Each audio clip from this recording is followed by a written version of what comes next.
penggambaran musuh-musuhnya yang sangat banyak. Mereka mengelilinginya seperti banteng-banteng dari Basan yang kuat, yang siap menyerangnya. Mulut banteng terbuka seperti mulut singa yang siap menerkam dan selalu mengaum-ngaum. Ini adalah gambaran Daud terhadap musuhnya yang siap untuk menelan dan menyerangnya.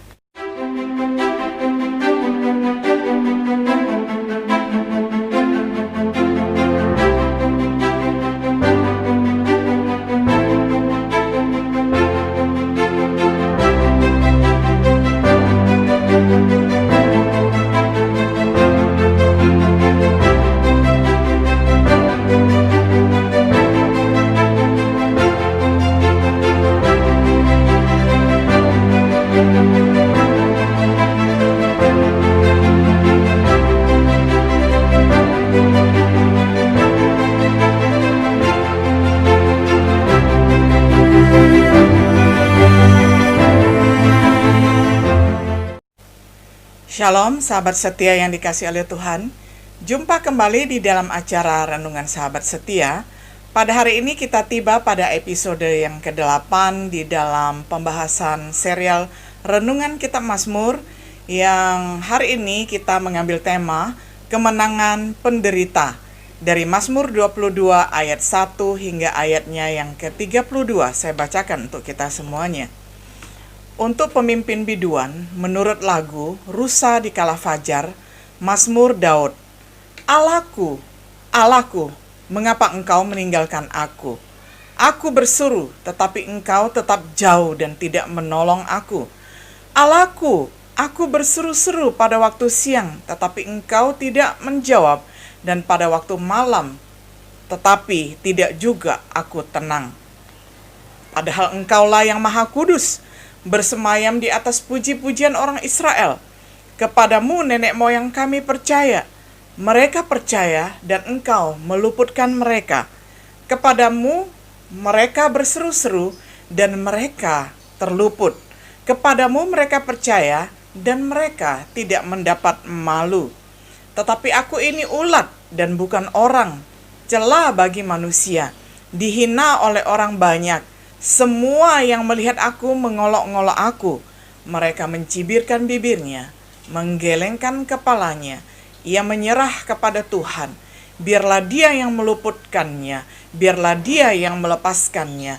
Bukankah dia berkenan kepadanya? Ya, engkau yang mengeluarkan aku dari kandungan. Engkau yang membuat aku aman pada dada ibuku.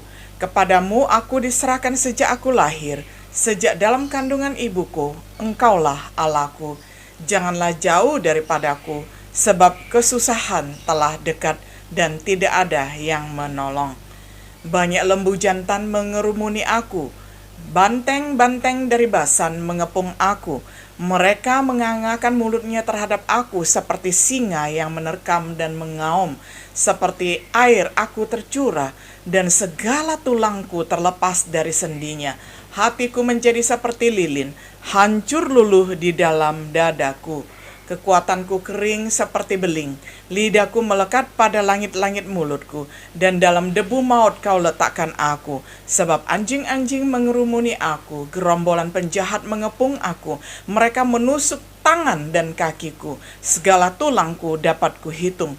Mereka menonton, mereka memandangi aku. Mereka membagi-bagi pakaianku di antara mereka, dan mereka membuang undi atas jubahku. Tetapi engkau Tuhan, janganlah jauh, ya kekuatanku. Segeralah menolong aku. Lepaskanlah aku dari pedang dan nyawaku dari cengkraman anjing. Selamatkanlah aku dari mulut singa dan dari tanduk banteng. Engkau telah menjawab aku. Aku akan memasyurkan namamu kepada saudara-saudaraku dan memuji-muji engkau di tengah-tengah jemaah. Kamu yang takut akan Tuhan, pujilah dia, hai segenap anak cucu Yakub. Muliakanlah dia dan gentarlah terhadap dia, hai segenap anak cucu Israel. Sebab ia tidak memandang hina ataupun merasa jijik kesengsaraan orang yang tertindas. Dan ia tidak menyembunyikan wajahnya kepada orang itu. Dan ia mendengar ketika orang itu berteriak minta tolong kepadanya. Karena engkau, aku memuji-muji dalam jemaah yang besar. Nazarku akan kubayar di depan mereka yang takut akan Dia. Orang yang rendah hati akan makan dan kenyang. Orang yang mencari Tuhan akan memuji-muji Dia. Biarlah hatimu hidup untuk selamanya. Segala ujung bumi akan mengingatnya dan berbalik kepada Tuhan. Dan segala kaum dari bangsa-bangsa akan sujud menyembah di hadapannya. Sebab Tuhanlah yang empunya kerajaan. Dialah yang memerintah atas bangsa-bangsa. Ya, kepadanya akan sujud menyembah semua orang sombong di bumi. Di hadapannya akan berlutut semua orang yang turun ke dalam debu dan orang yang tidak dapat menyambung hidup. Anak-anak cucu akan beribadah kepadanya dan akan menceritakan tentang Tuhan kepada angkatan yang akan datang. Mereka akan memberitakan keadilannya kepada bangsa yang akan lahir nanti, sebab Ia telah melakukannya. Mazmur 22 ayat 1 hingga ayatnya yang ke-32. Tujuan mempelajari Mazmur 22 adalah yang pertama, untuk mencatat sifat mesianis dari Mazmur yang digenapi dalam peristiwa penyaliban Yesus. Yang kedua, memiliki wawasan bagaimana kita menghayati perasaan Yesus saat Dia tergantung di kayu salib. Yang ketiga, untuk melihat apa yang membuat pemazmur yakin bahwa Tuhan akan mendengar seruannya untuk pembebasan. Mazmur Daud ini biasa disebut Mazmur Salib atau Mazmur Penyaliban karena banyak penderitaan yang digambarkan di dalamnya secara harafiah digenapi dalam penyaliban Yesus Kristus. Meskipun itu mungkin juga berhubungan dengan penderitaan yang dialami oleh Daud, di mana keempat penulis Injil memberikan gambaran tentang Yesus, penderitaan dari sudut pandang para saksi. Mazmur mesianis ini mengungkapkan penderitaannya dari sudut pandang Yesus sendiri. Judulnya menunjukkan Mazmur ini menurut lagu Rusa di Kala Fajar. Kemungkinan ini nama lagu yang dikenal oleh pemimpin biduan. Mazmur dimulai dengan seruan yang diucapkan oleh Yesus di kayu salib, Matius 27 ayat 46. Eli, Eli, lama sabachthani. Allahku, Allahku, mengapa engkau meninggalkan aku? Paruh pertama dari Mazmur menggambarkan penderitaan yang dikelilingi oleh musuh yang merasa ditinggalkan oleh Tuhan. Sementara banyak yang menderita dijelaskan secara kiasan. Banyak sekali penderitaan bagaikan banyak lembu jantan mengepung aku. Beberapa di antaranya secara harafiah terpenuhi. Bukan hanya perkataan Yesus di ayat pertama, tetapi juga kata-kata dari para imam kepala dan ahli Taurat yang mengejek sementara Yesus digantung di kayu salib. Matius 27 ayat 43. Ada juga yang menusuk di tangan dan kaki, membagi pakaian dengan undian. Matius 27 ayat 35. Sebagaimana pemazmur berseru untuk pembebasan, dia juga mengungkapkan harapan berdasarkan kesetiaan Tuhan di masa lalu. Di akhir babak pertama, pemazmur menyatakan bahwa Tuhan telah menjawabnya. Ayat 1 hingga ayat 21. Paruh kedua dari Mazmur mengungkapkan kegembiraan dari kemenangan penderita ataupun penderitaan yang dialami oleh sang penderita.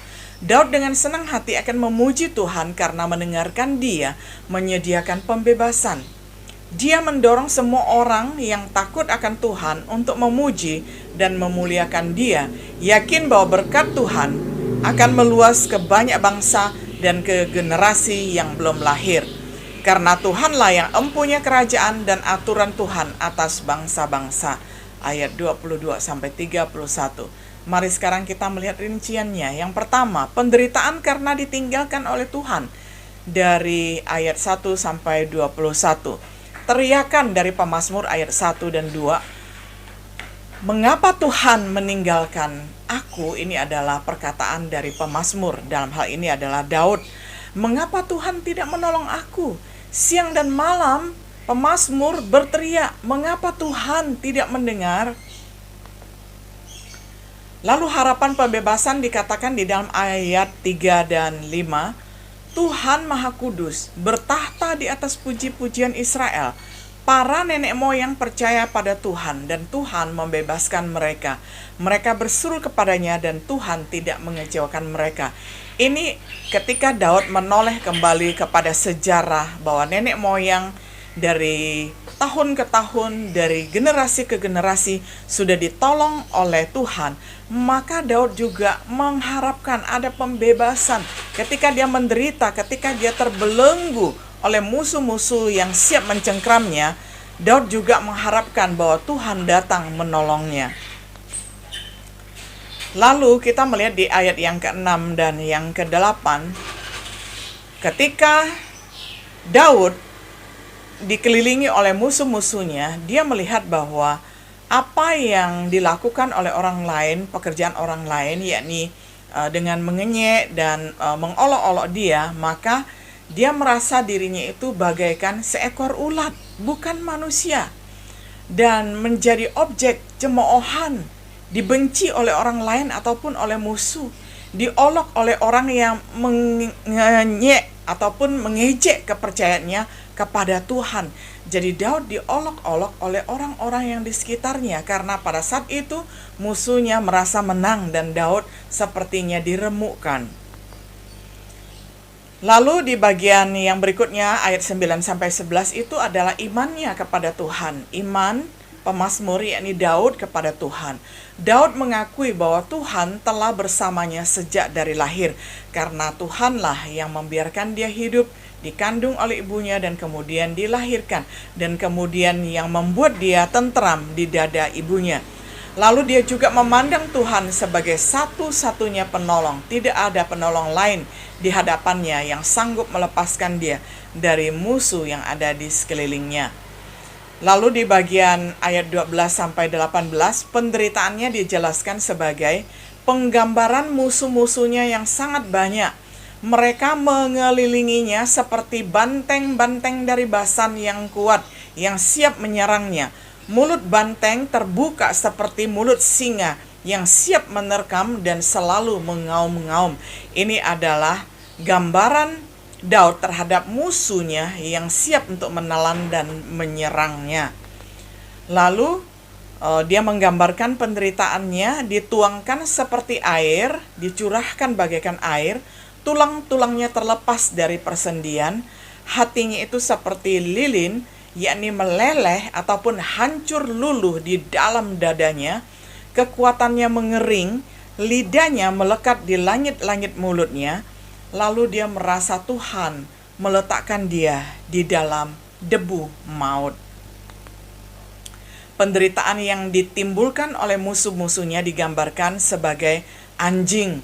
Mereka mengerumuninya seperti gerombolan penjahat. Mereka mengepungnya. Mereka telah menusuk tangan dan kakinya.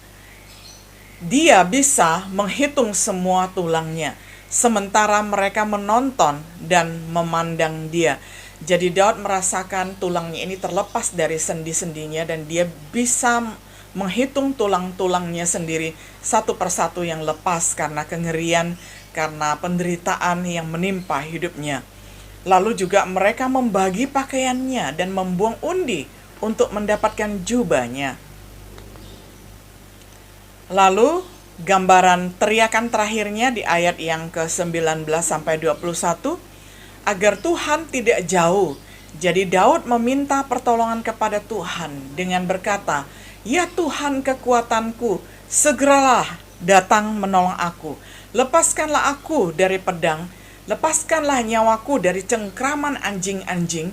Selamatkanlah aku dari mulut singa dan dari tanduk banteng liar. Engkau telah menolong aku." Jadi ketika Daud berseru, maka pertolongan dari Tuhan segera datang, tidak menunda-nunda. Nah, lalu penderitaan yang diberikan oleh Tuhan di dalam ayat yang ke-22 sampai 31, bagian yang pertama ayat 22 dan sampai 25, itu adalah bagian diuji oleh Allah. Penderita akan memuji Tuhan. Jadi di sini Daud sebagai orang yang tertindas, sebagai orang yang menderita, berjanji akan memuji Tuhan, akan memasyurkan nama Tuhan, dan akan menceritakan, memuliakan nama Tuhan kepada saudara-saudaranya satu bangsa dan kepada banyak orang. Memuji dia di tengah-tengah jemaah yang besar.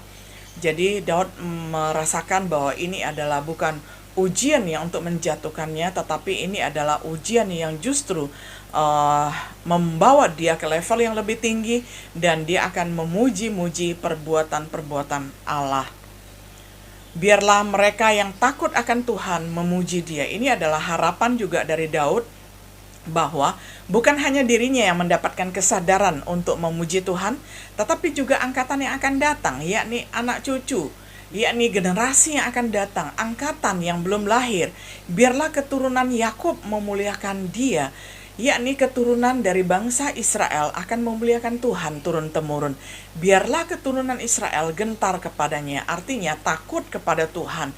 Jadi imannya diwariskan kepada generasi muda, sehingga mereka tetap percaya kepada Allah Israel, Allah yang hidup, Allah yang memperhatikan mereka. Alasan pujian seperti itu adalah Tuhan tidak memandang hina atau merasa jijik terhadap kesengsaraan dan penindasan dan penderitaan orang-orang lemah, orang-orang yang tertindas. Tuhan tidak menyembunyikan wajahnya dari orang-orang yang tertindas, dari orang yang lemah, dari orang yang menderita. Tetapi Tuhan mendengar ketika orang ini berteriak minta tolong kepadanya. Saudara, sama seperti Mazmur mendapatkan pertolongan ketika tertindas, saat ini apapun yang menjadi penderitaan kita, penindasan kita, kita dapat berseru, dapat berteriak, minta tolong kepada Tuhan, dan Tuhan akan melepaskan kita. Penderita akan memuji Tuhan dan membayar nazarnya di dalam jemaah besar di hadapan mereka yang takut akan Dia. Disinilah Mazmur 22 yang ditulis oleh Daud ini memuat nazar, yakni bahwa ketika Tuhan melepaskannya, dia akan memuji Tuhan. Jadi Daud di sini memberikan contoh yang luar biasa ketika dia berjanji di hadapan Tuhan. Dia akan membayar nazarnya di hadapan jemaah karena dia adalah orang yang berintegritas, orang yang tidak akan mencabut perkataannya kembali, sehingga apapun yang pernah dia ucapkan akan dipertanggungjawabkan di hadapan jemaat Tuhan dan di hadapan Tuhan sendiri. Lalu di ayat yang ke-26 sampai 31 tentang bagaimana Allah disembah. Allah berkenan disembah oleh orang yang rendah hati dan mereka yang mencari Tuhan. Jadi berbahagialah setiap diri kita yang passionnya, yang kerinduannya, yang siang malam memikirkan Tuhan, yang ingin menyenangkan Tuhan, yang ingin menyembahnya di dalam setiap segi kehidupannya. Karena Tuhan berkenan dicari oleh orang yang rendah hati. Mereka akan makan dan dikenyangkan. Mereka akan makan dan dipuaskan. Artinya dahaga jiwanya, baik ketika ingin mengenal Tuhan secara lebih mendalam, baik itu kebutuhan fisik maupun kebutuhan rohaninya, akan dipuaskan oleh Tuhan, akan dikenyangkan, akan mengalami fulfillment, mengalami kepuasan akan kehadiran Tuhan di dalam hidupnya. Sehingga kehidupan dari setiap orang percaya, baik ketika sedang tertindas ataupun ketika lepas dari penindasan, mereka tetap akan memuji-muji Tuhan. Kemudian Tuhan juga disembah oleh orang-orang dari ujung bumi. Orang yang mengingat hal-hal ini dan berbalik kepada Tuhan. Segala kaum bangsa-bangsa akan sujud menyembah di hadapannya. Sebab Tuhanlah yang empunya kerajaan. Dialah yang memerintah atas bangsa-bangsa. Jadi Daud melihat bahwa banyak angkatan dari ujung bumi ke ujung bumi. Ketika mengingat Tuhan, ketika mereka mencari wajah Tuhan, mereka akan menyembah kepada Tuhan. Karena Tuhanlah yang mempunyai kerajaan baik di bumi maupun di surga. Lalu kepadanya akan sujud menyembah semua orang yang sombong di bumi, termasuk orang yang pada saat ini sombong. Nanti satu saat ketika Tuhan menyatakan dirinya kelak, mereka akan bertekuk lutut di hadapannya. Di hadapannya akan berlutut semua orang yang turun ke dalam debu maut dan orang yang tidak dapat menyambung hidup. Bahkan oleh orang yang sekarat dan orang yang tidak mendapatkan hidup pun, mereka akhirnya akan mengakui bahwa Tuhanlah yang patut disembah. Jadi alangkah bersyukurnya kita ketika kita masih sehat seperti sekarang ini, masih hidup, masih bisa apa saja, kita menyerahkan dan menaklukkan diri kita dengan menyembah dan memuji Tuhan. Jangan ketika tidak ada kesempatan lagi, waktu sekarat atau ketika ajal sudah datang menjemput baru mempunyai keinginan itu, sudah sangat terlambat sekali.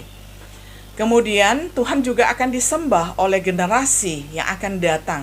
Anak-anak cucu akan beribadah kepada Tuhan dan akan menceritakan tentang Tuhan kepada angkatan, kepada generasi muda, kepada angkatan yang akan datang. Mereka akan memberitakan keadilannya kepada bangsa-bangsa yang nanti akan lahir. Kesimpulannya dari Mazmur 22 adalah, Mazmur 22 adalah Mazmur mesianis yang menuntun kita untuk mengingat pengorbanan Tuhan Yesus di atas kayu salib.